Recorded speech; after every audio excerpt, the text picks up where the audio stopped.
Sophia, a determined journalist with a knack for uncovering hidden stories, boarded the last train of the evening to cover a mysterious town in the mountains. The small, weathered train station where she stood seemed to belong to another time. The wind howled through the darkened tracks, and an eerie fog crept across the platform. The only train that came through was the Midnight Express, a late-night train that would take Sophia through the heart of nowhere to a town that wasn't on any modern map.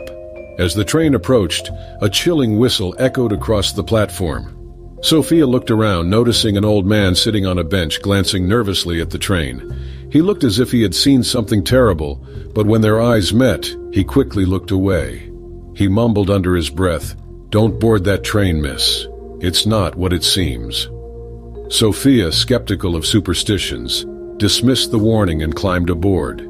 The train's interior was dimly lit, the walls worn down by time. There were only a handful of passengers, oddly silent, all of them seated away from one another, each lost in their own thoughts. The air felt thick with tension. A chill ran through Sophia as she made her way down the aisle to an empty seat. She sat down, glancing at the passengers. The man sitting across from her was pale, almost ghostly, with hollow eyes that seemed to stare right through her. His lips barely moved as he muttered, "It's too late now. We've all missed the train." Sophia looked out the window, seeing nothing but the endless fog.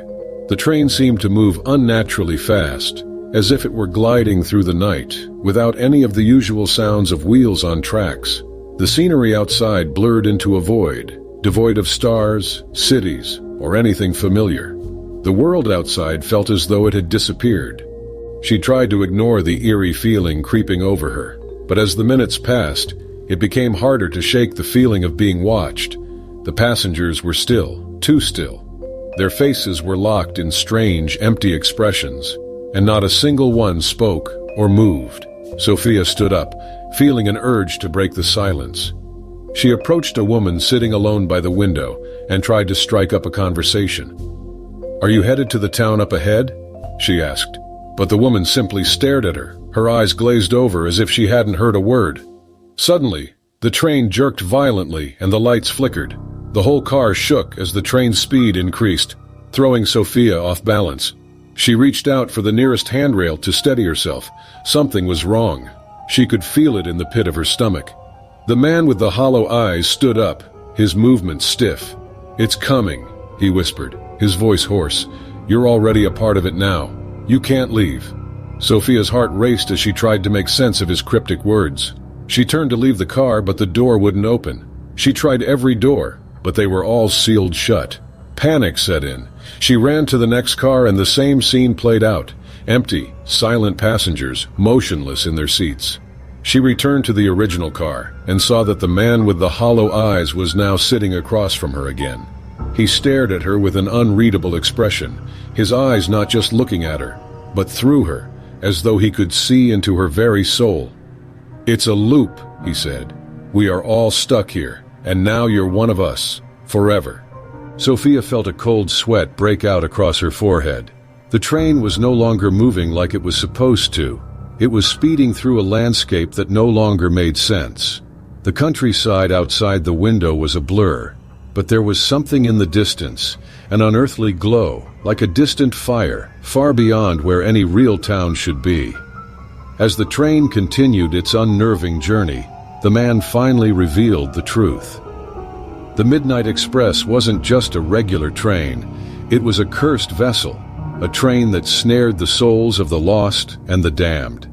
It was a train that would travel forever through time, collecting the souls of its passengers until it had no more room. The man explained that they were all dead. The passengers weren't travelers, they were souls trapped on this endless ride. They had all died in different ways, but had one thing in common. They had taken the Midnight Express, and now they were cursed to relive their final journey over and over. Sophia refused to believe it. She refused to accept that she could be dead. But the evidence was there. She couldn't leave the train, and no matter how much she begged, no one would help her. Every attempt to open the doors or talk to the conductor failed. The same chilling whispers echoed through the train, repeating the same warnings over and over again. Desperate to escape, Sophia ran through the cars, but the train didn't seem to stop. The fog outside thickened, and the world outside turned darker, as if the train was being swallowed by some unknown force. She could feel the presence of something watching her, something far more sinister than the other passengers. Eventually, the train screeched to a halt. Sophia's body froze as she saw a shadowy figure standing at the end of the car. It was tall, almost human, but its form seemed to shift and change. The figure began to move toward her, its face hidden in the shadows. The atmosphere inside the train turned ice cold, and the lights flickered violently. Then, the figure spoke.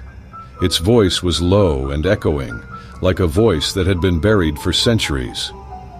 "You are now a part of the Midnight Express," it said. "You will stay here forever." Sophia tried to scream, but the words caught in her throat. The train seemed to pulse with dark energy, its very existence twisting the world around her. She tried to escape, but the train's power was too strong. As the figure reached out for her, Sophia felt a cold hand on her shoulder, and everything went dark. The next morning, a lone passenger sat in the last car of the Midnight Express. The train was empty, save for her. Her eyes were blank, her face expressionless, and she sat perfectly still as the train hurtled down the tracks, passing through endless fog. She was still, not a single emotion crossing her face. But if anyone had been there to see her, they would have noticed something strange. Her eyes were empty, hollow. And as the train sped on into the night, she smiled. Just a little bit.